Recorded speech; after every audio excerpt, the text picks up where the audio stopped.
All right, people. Review of the week time. So, first one in London this year, and yeah, let's start with. So, it was a bit of a weird one last week. So, we had a card on Wednesday in Australia, and then we had a boxer show on Saturday up in Sheffield.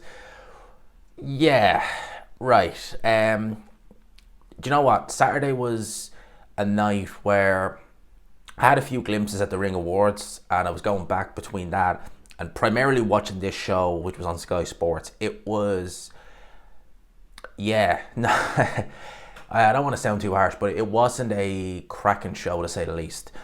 I did see bits of the Caroline Dubois fight. It was a clash of heads, as far as I believe, and that brought an end to that.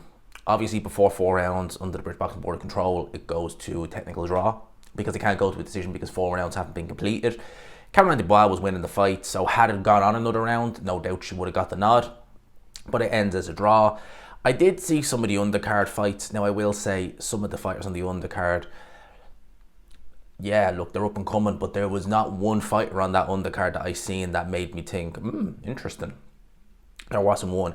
The main event was interesting, or at least on paper it was interesting. Callum Simpson versus Stead Woodall. Now, I hadn't heard much about this guy, to be honest with you, but I did see his fight against Padraig McCrory, and I did see last year, because it was a bit of a shock, in fact it was actually quite a big shock, when he knocked out Lerone Richards. Now, Lerone Richards was a matchroom fighter, and Eddie Hearn did some decent work with Lerone Richards. Lerone Richards was not a big puncher, he was a real slickster, or at least he was anyway.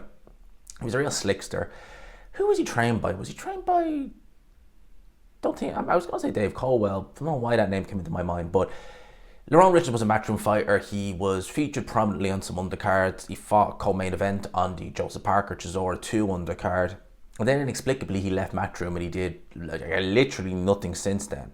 And yeah, this guy knocked him out. It was quite a good knockout as well. So I thought, if nothing else, him against Simpson would be competitive. They can both punch a bit. Yeah, Simpson got a big knockout in that fight, and he moves on. That was for the British title, as well as the Commonwealth and super middleweight. So super middleweight, certainly at world... Oh, I was thinking of middleweight there when I was mentioning Hamza Sheeris. No, super middleweight at world level. It's really dominated by, well, it really is Canelo.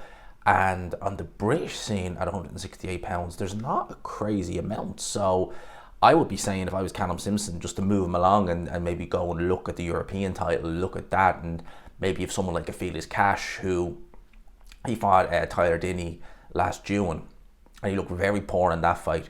Some people were saying it's because of the weight. I have other ideas on that one. But maybe if he moves up to 168 pounds, there you go. I mean, I was going to say in-house fight, but Cash was a matchroom fighter, but God knows where he's going to be now. So that was the show on Saturday night. Let's talk about Jai Opetaia before we get into the nit and grit of everything. So I had a little look at Justice Hooney's fight, and yeah, Justice Hooney did what he needed to do. I also had a look at Tir Yes, that's his name, twice. So you can only imagine what David Diamante is going to do when he's announcing them. That's going to be an interesting one. But yeah, again, I had a look at his fight. Big knockout against the fairly, nondescript opponent. I didn't see the rest of the undercard, but obviously the main talking point is going to be David Nika versus Jai Opetaia. Opetaia was actually photographed with Oleksandr Usyk at the Ring Awards show, which I'll talk about next as soon as we finish up on this show. Yeah, look, I have to give David Nika massive credit for stepping in there on short notice, especially so soon in his pro career. David Nika, he is 29 years old, same age as Jai Opetaia, but he spent a lot of time in the amateurs. He had his first pro fight before Tokyo 2020, even though it happened in 2021. And then he bronze medaled at that Olympics. Turned pro. I actually think he even fought on the undercard of Parker versus Chisora 2, if I'm not mistaken. But he needed to be moved slowly. He has potential there, definitely. But this was just way too soon for him. I mean, it was his 11th pro fight. It's too soon for him. Way too soon. And I thought that he would be a bit more competitive than he was. And saying that he did buzz Jai Opetaia, to be fair. But I really did think he might go a little bit around, maybe go 7, 8, 9 rounds and then be taken out. I didn't think he'd be taken out as devastatingly as he was. And a knockout loss like that, where he was not completely unconscious, that's going to take some coming back from. That really is. You see a knockout loss like that early in your pro career, I do worry about David Nika moving forward, because I think there is a good fighter in there. There really is. Very talented fighter as well.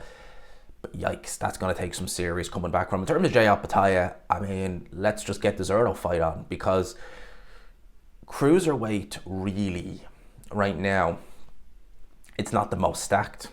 You know, Zerto has come up from 168 pounds, from 168 to 175 to now fighting at 200 pounds. He is probably the next best, next to Jay Opetaia, so it's not what it was 7-8 years ago, when you had the likes of Prime Bradis, you had Hook, you had Gassiev, you had Usyk, obviously, you had Prime Krzysztof Glowacki. You know, you had all that talent, and Oleksandr Usyk reigned supreme over it all. It's not like that now. You've Jay Opetaia, you've Zurdo Ramirez, and then you've kind of everyone else. You've got some older fighters like Ilunga Makabu, Tabisa Machunu, Badu Jack. Seen better days. Badu Jack, 168 pounder in his own right, a good champion at 168 pounds, but he came up from that weight. CBS, who is a good fighter, but he's not on a Jay Opetaia level. And again, then you've everyone else. You know, if Glowacki is still sticking around, I mean, he's really seen better days. Vladacek, he'd seen better days when he fought Gassiev. That was 6-7 years ago. So there's really not a great deal there for Jay Opetaia. So I'd like to see him just clean up, unify with Zurdo Ramirez, maybe become undisputed, and then go up to heavyweight. It's not going to be as easy for him at heavyweight, especially because I don't think he's as skilled. He's definitely not as skilled as Oleksandr Usyk. He's a bigger puncher. He's a lot more aggressive, but you want to really be careful with that aggression at heavyweight.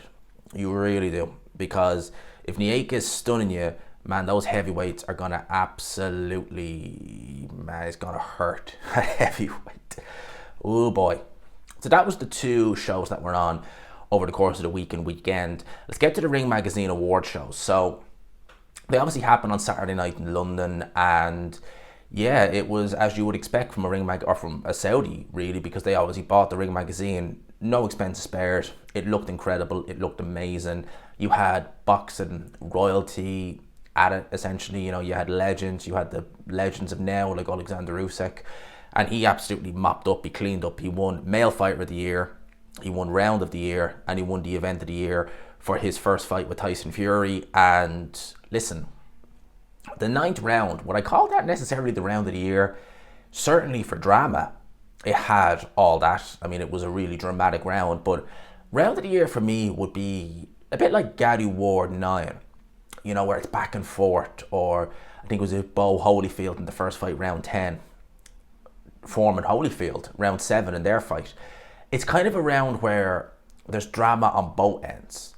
That was just stunning. That was just like, you know, jaw-dropping reaction to when that happened. But I wouldn't necessarily say it was the Round of the Year. Male Fighter of the Year, yeah, no doubts, Oleksandr Usyk. And, you know, the event as a whole, it wasn't the strongest undercard, it has to be said. But I remember Turkey was interviewed by Ade. I think it was at, Lordy, it might have been at the Matchroom Queensbury show. And Turkey even said, and he's right, there was something very, very special about that show. And I agree, and that kind of feel, that special feel hasn't really been felt yet since, not even in the rematch. It had something about it, that show. It really, truly did. And Event of the Year, in my opinion, 110%. It was absolutely brilliant. They gave the Lifetime Achievement Award to Don King.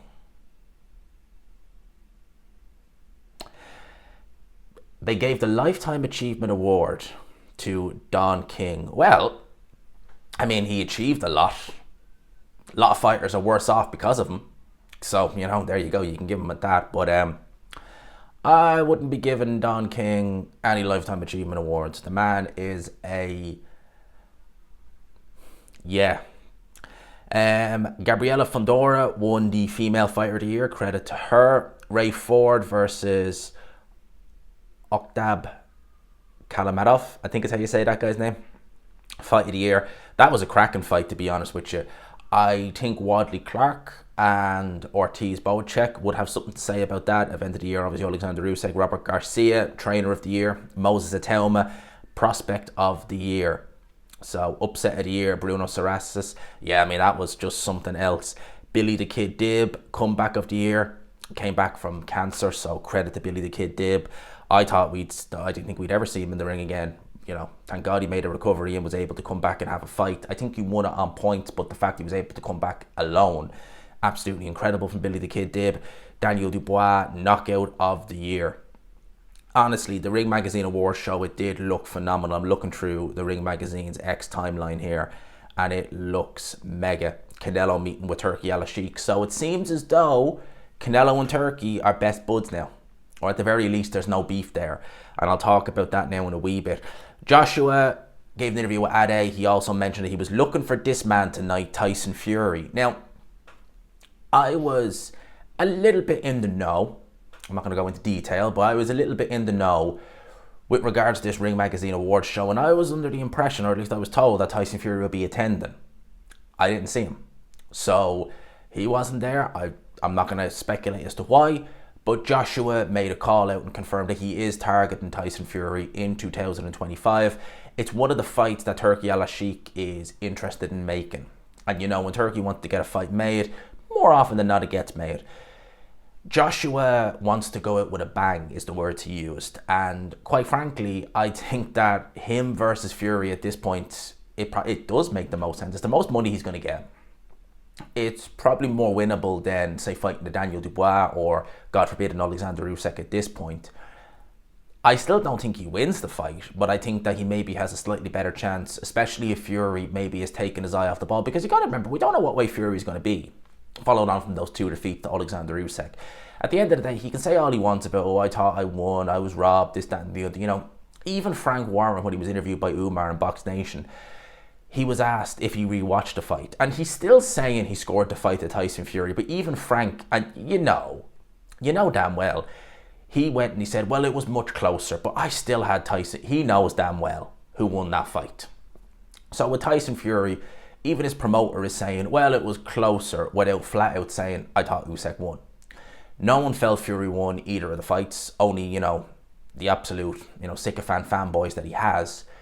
Fury can tell himself all he wants. He won this fight. He can have his yes men in his team, like Ben Davison, saying, oh, well, I thought you won the fight, but it was really close.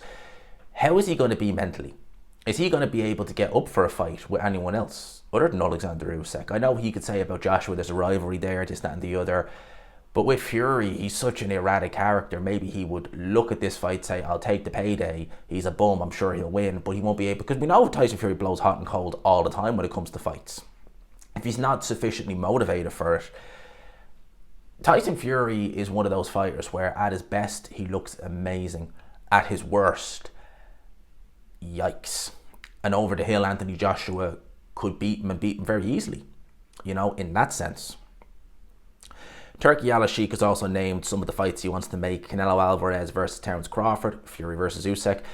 Usyk versus Dubois 2, Garcia versus Haney 2, and Chris Eubank Jr. versus Conor Benn. Yeah, so some of those fights, yes, some of them definitely no. Garcia Haney 2, yeah. Joshua Fury, yeah. I would. Oleksandr Usyk Dubois 2. The other two fights, which, yeah, I'm just not interested in.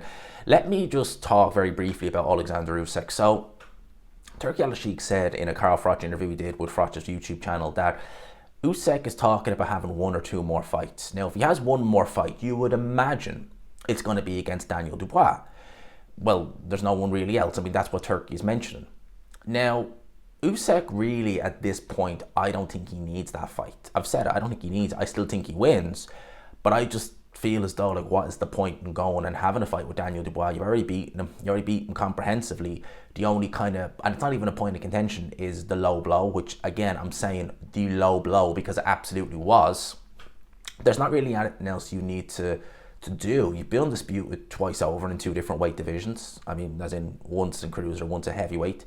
You'll be undisputed again at heavy, which is an achievement in of itself, but, you know, it's not like you need that to get in the Hall of Fame. You're a first ballot Hall of Famer. I just don't see the reason.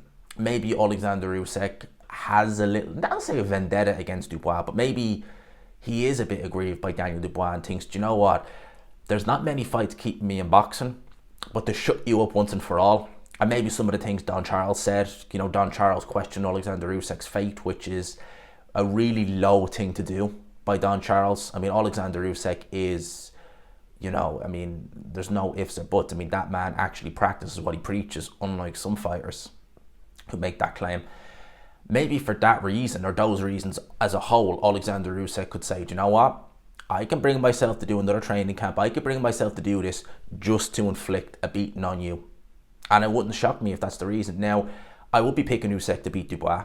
It might be a bit more competitive because I would say Usyk slowed down. But as I said in a separate video, when you go and look at the second Fury fight, man, he looked good in there.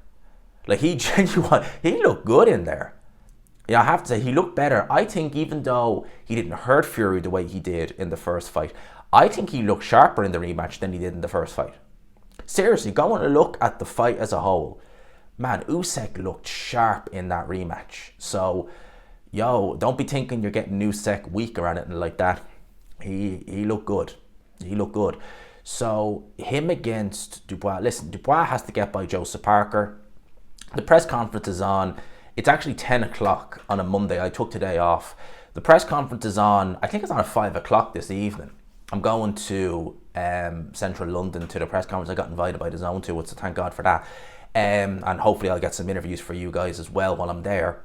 So it'll be interesting to see kind of if the question is raised, what about Usyk? And it's like, well, Parker is there. Don't mention Usyk while Parker is there. So it's going to be interesting to see what they say at the press conference with regards to that. But listen, if Usyk sticks around, and again, you got to bear in mind, Daniel Dubois can say all he wants, I think it's going to be this, it's going to be this. If the Parker fight, if he does get through it and he takes some damage, you'd be looking at that and thinking, well, Usyk, well, even more now. And Naoya Inoue, who was meant to fight against Sam Goodman on January 24th, it's a Friday in Tokyo. That fight is now postponed, but he will still make a defence. That cut looked bad for Sam Goodman, and I knew it wouldn't be healed in a month, and it won't be. He's now going to fight against, I believe he's Korean, Yi-Yun Kim. I can honestly say I've never heard of him. I don't really follow the sport in the Far East as much as I probably should, so there might be some people who have seen this guy fight, but taking a fight against the Inoue on a couple of weeks' notice, I mean, you're a brave man to do that, that's what I will say. Turki Al-Sheikh had a meeting with Terence Crawford the other day. Al-Sheikh told the Ring magazine, the ring is the Bible of boxing. We're close to seeing the white smoke on the horizon. 2025 will be a crazy year for boxing, and I mean it. I would take that to mean and the fact Canelo was there.